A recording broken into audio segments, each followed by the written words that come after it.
എലത്തൂരിൽ ട്രെയിനിൽ തീയിട്ട സംഭവത്തിന്റെ പശ്ചാത്തലത്തിൽ എല്ലാ പോലീസ് സ്റ്റേഷൻ പരിധിയിലും പരിശോധനയ്ക്ക് നിർദ്ദേശം.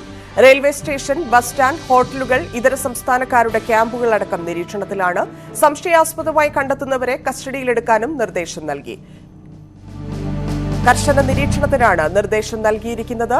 എല്ലാ സ്റ്റേഷൻ പരിധികളിലും വലിയ നിരീക്ഷണം ഉണ്ടാകണം എന്ന തരത്തിലാണ് നിർദ്ദേശം. ബസ് സ്റ്റാൻഡുകൾ, റെയിൽവേ സ്റ്റേഷൻ, ഹോട്ടലുകൾ, അന്യസംസ്ഥാന തൊഴിലാളികൾ താമസിക്കുന്ന ഇടങ്ങൾ എന്നിങ്ങനെയുള്ള എല്ലാ സ്ഥലങ്ങളിലും കർശന നിരീക്ഷണം വേണം എന്നുള്ള നിർദ്ദേശമാണ് നൽകുന്നത്. വി വിനോദ് ചേരുന്നു. വിനോദ്, എന്താണ് വിവരം?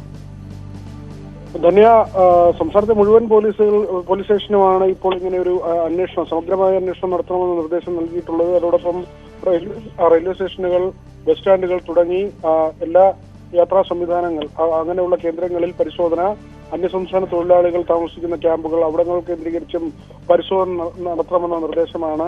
മലപ്പുറം SP തലവനായിക്കൊണ്ടുള്ള 18-അംഗ പ്രത്യേക അന്വേഷണ സംഘത്തിന് നേരത്തെ രൂപം നൽകിയിരുന്നു. ഈ കേസുമായി ബന്ധപ്പെട്ട് അതിൽ ഭീകരവിരുദ്ധ സ്ക്വാഡ്, DSP ഉൾപ്പെടെയുള്ളവരുണ്ട്. 18 പേരാണുള്ളത്. നേരത്തെ തന്നെ DGP വ്യക്തമാക്കിയത് ലോ ആൻഡ് ഓർഡർ ADGPക്ക് ഇതിന്റെ മേൽനോട്ട ചുമതല നൽകിയിരുന്നു. അതിനുശേഷമാണ് സ്പെഷ്യൽ ടീമിനെ കോൺസ്റ്റിറ്റ്യൂട്ട് ചെയ്ത് പ്രധാന ഈ അക്രമി എവിടെയാണ്, അല്ലെങ്കിൽ പലരെയും ചോദ്യം ചെയ്യുന്നുണ്ട് ആളുകളുണ്ട്. പക്ഷെ ഇപ്പോഴും അക്രമി ആരാണ് എന്ന കാര്യത്തിൽ ഒരു സ്ഥിരീകരണം നടത്താൻ പോലീസിന് സാധിച്ചിട്ടില്ല. ഇത് സംബന്ധിച്ചുള്ള അന്വേഷണമാണ് പുരോഗമിക്കുന്നത്.